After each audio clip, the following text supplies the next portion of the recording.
Se abre la audiencia de vista pública en el expediente formado por apelación directa de sentencia en el amparo promovido por Óscar Argueta Hernández contra la Sala Primera de la Corte de Apelaciones de Trabajo y Previsión Social.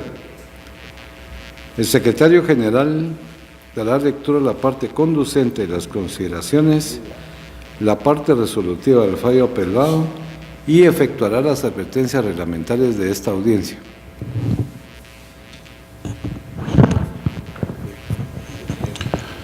Figura como acto reclamado en este amparo la sentencia de 31 de octubre de 2013, emitida por la Sala Primera de la Corte de Apelaciones de Trabajo y Previsión Social, que declaró sin lugar el recurso de apelación planteado por Óscar Hernández Argueta y con lugar el recurso de apelación planteado por Elder Smith González Ortega, ambos contra la sentencia del 20 de febrero de 2013, dictada por el Juzgado Cuarto de Trabajo y Previsión Social, dentro del proceso ordinario laboral promovido por Elder Smith González Ortega contra el ahora postulante del amparo.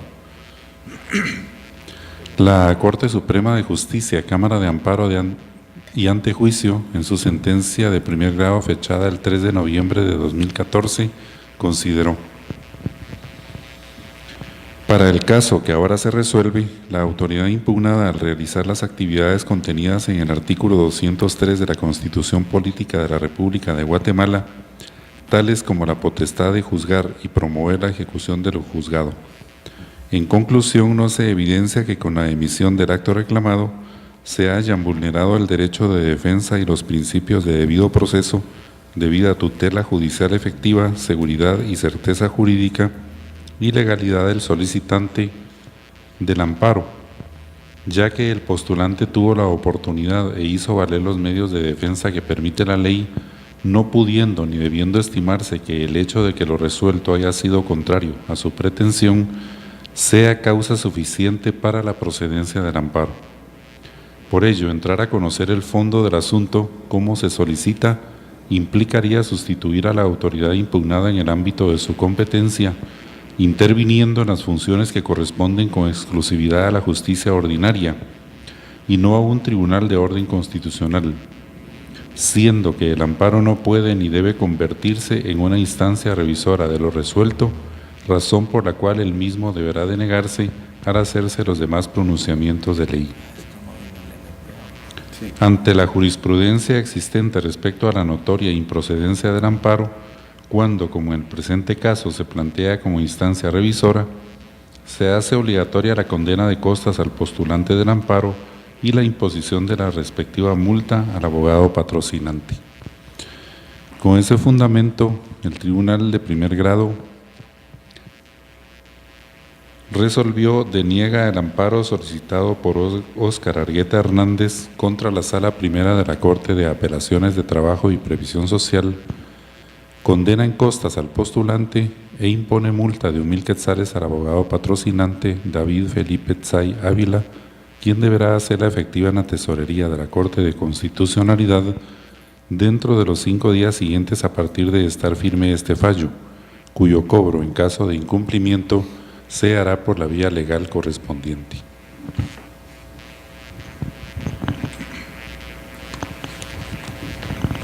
De acuerdo con la normativa reglamentaria que rige en las audiencias, quien haga uso de la palabra deberá dirigirse directamente al tribunal, expresar sus alegaciones en forma oral, de conformidad con el objeto de la vista pública previsto en el artículo 61 de estas disposiciones reglamentarias y no dar lectura a ningún documento, salvo que para ello cuente con autorización previa del señor presidente de la Corte. Deberá concretarse al asunto planteado, ser breve, conciso y preciso en su exposición. Para la exposición de argumentaciones, cada una de las partes intervinientes cuenta con un tiempo máximo de 15 minutos. Es todo, señor presidente. Puede hacer uso de la palabra el abogado David Felipe Tzay Ávila, quien representa al apelante solicitante del amparo y de esta vista pública. Muchas gracias, señor presidente, honorables miembros de la Corte de Constitucionalidad. El motivo que nos hace llegar hasta ustedes en este recurso de apelación se debe a que hay 15 violaciones al debido proceso. Hay 24 citas de nosotros en nuestros alegatos, en donde la Sala Primera de la Corte de Apelaciones de Trabajo y Previsión Social y la Corte Suprema de Justicia violaron el debido proceso. Siendo 15 las violaciones, no sé si vaya a dar tiempo a poder citarlas. Sin embargo, voy a tratar de ser lo más breve. La primera violación es de la contradicción en la sentencia emitida por la Sala Primera de la Corte de Apelaciones de Trabajo y Previsión Social, al confundir los términos confirmar con modificar. Es muy diferente confirmar y modificar. Sin embargo, con el permiso del señor presidente, quiero dar lectura a la cita textual, porque de esa manera yo me puedo explicar mejor. En la parte exclusivamente que viene al tema, por favor. Sí, señor. Muchas gracias, señor. Dice en la Sala Primera de la Corte de Apelaciones en su fallo. Tercero, confirma la sentencia apelada con la modificación de que deberá condenar al demandado Óscar Argueta Hernández al pago de las siguientes prestaciones. Punto suspensivo. Y al mismo tiempo es violatoria de los artículos 364 y 372 del Código de Trabajo. Porque el 364 dice: las sentencias se dictarán en forma clara y precisa. En concordancia con el 372 indica: la sentencia de segunda instancia debe confirmar, revocar, enmendar o modificar parcial o totalmente la sentencia de primera instancia. La sentencia a la cual me refiero no distingue los términos confirmar y modificar, porque una sentencia de segunda instancia, de conformidad con el artículo 372 del Código Laboral, no puede confirmar y modificar a la vez. O es una o es otra. O confirma o modifica. La sentencia emitida por los magistrados de la Sala Segunda de Apelaciones de Trabajo y Previsión Social y confirmada por la Corte Suprema de Justicia es el primer agravio que me causa uno de los que existen en la sentencia, la cual redarguyo de nulidad. Consiguientemente, me permite solicitar a los honorables magistrados de la Corte de Constitucionalidad, que indica, objeto del amparo, que se aplique el artículo que se refiere a que el amparo protege a las personas contra las amenazas de violaciones a sus derechos y restaura el imperio de los mismos cuando la violencia hubiere ocurrido. Aquí hubo violencia.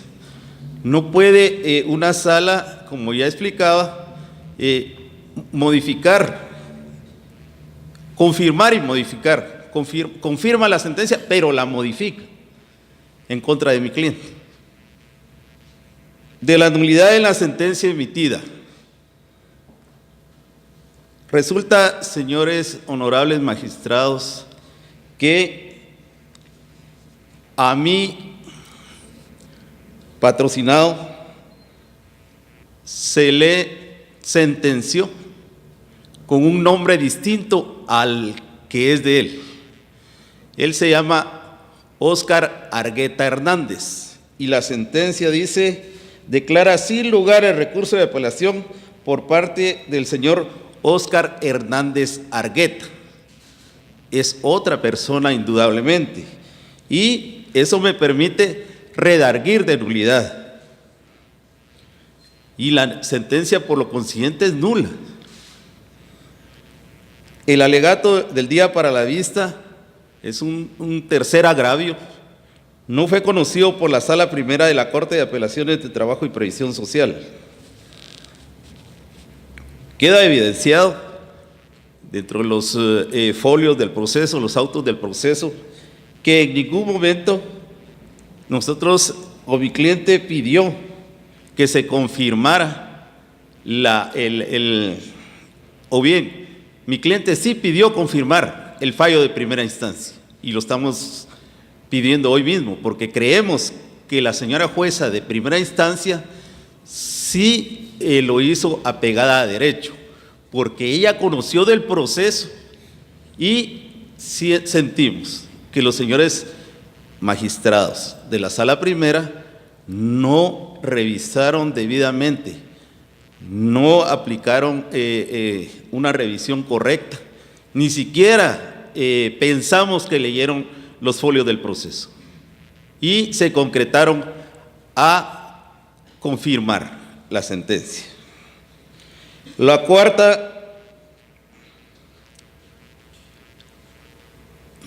El cuarto agravio o la cuarta violación que se le produce a mi cliente es la violación del artículo 154 de la Constitución Política de la República de Guatemala en la sentencia sobre el pago de la indemnización y daños y perjuicios. El artículo 154 de la Constitución Política de la República reza que los funcionarios son depositarios de autoridad responsable legalmente de su conducta oficial y jamás superiores a ella. Al condenar a mi cliente al pago de indemnización por el periodo del 12 de enero de 1994 al 4 de febrero de 2010 y daños y perjuicios, los magistrados de la Sala Primera de la Corte de Apelaciones de Trabajo y Previsión Social y de la Corte Suprema de Justicia descartan las pruebas que fueron ofrecidas y fueron además diligenciadas en la primera instancia, violando y desafiando el artículo constitucional citado.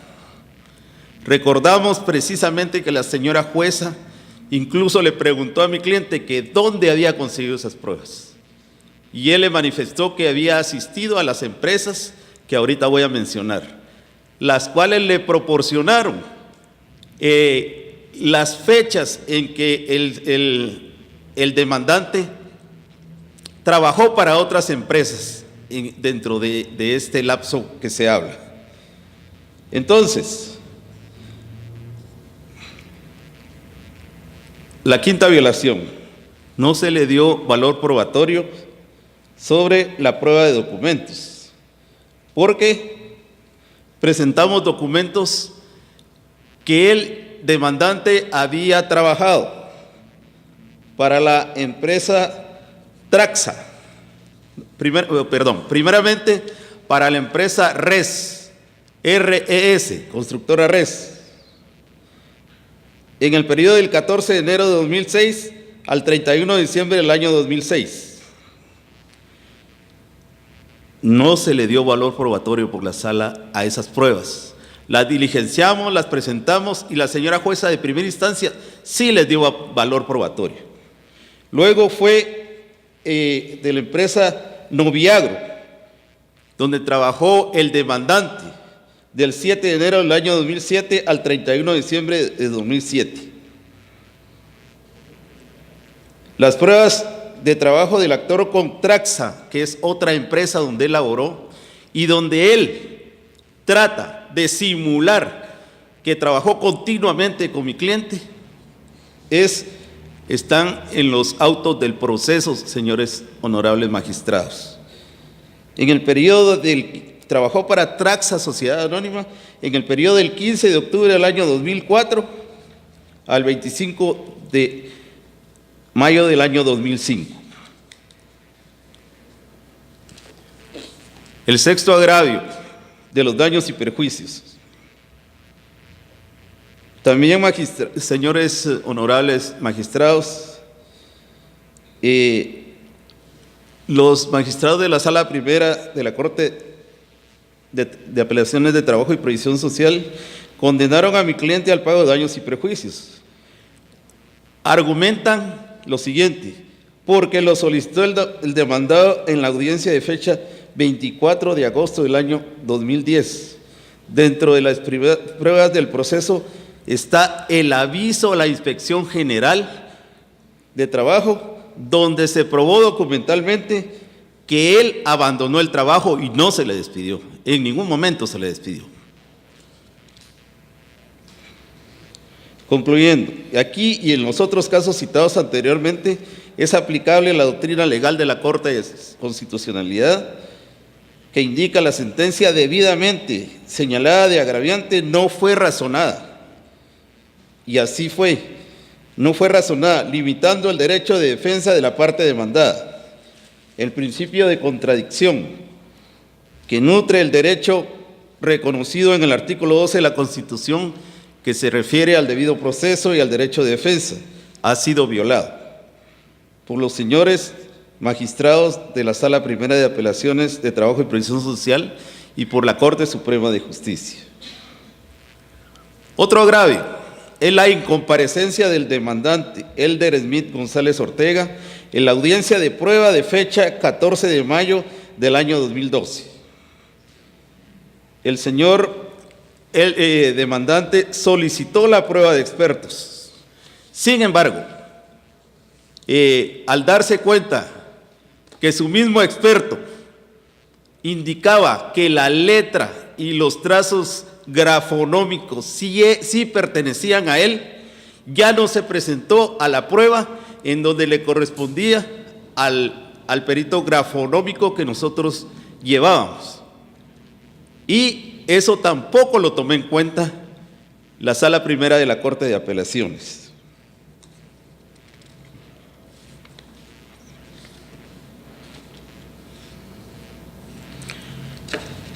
En memorial presentado por el demandante, sin fecha, Elder Smith González Ortega, aceptó que de los documentos solo presentó los que efectivamente tienen la firma de su persona. O sea, él lo aceptó, pero la Sala Primera de la Corte de Apelaciones y posteriormente la Corte Suprema de Justicia no le dieron valor probatorio. Entonces, estamos concurriendo a un hecho en donde hay 15 violaciones al debido proceso. No se le dio valor probatorio.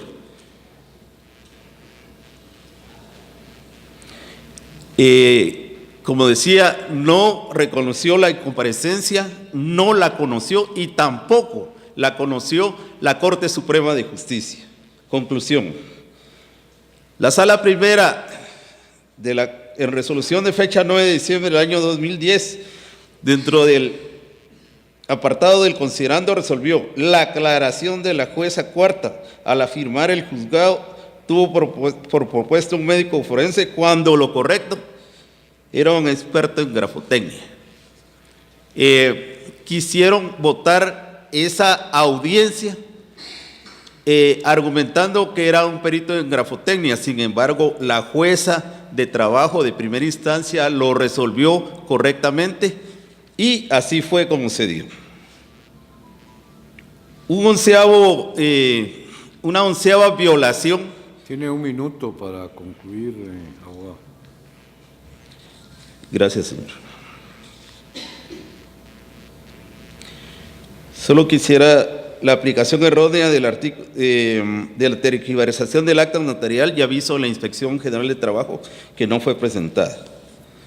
Siendo así que el tiempo se ha ido, solo quisiera solicitar en esta vista pública que sea revocada la resolución emitida por la Corte Suprema de Justicia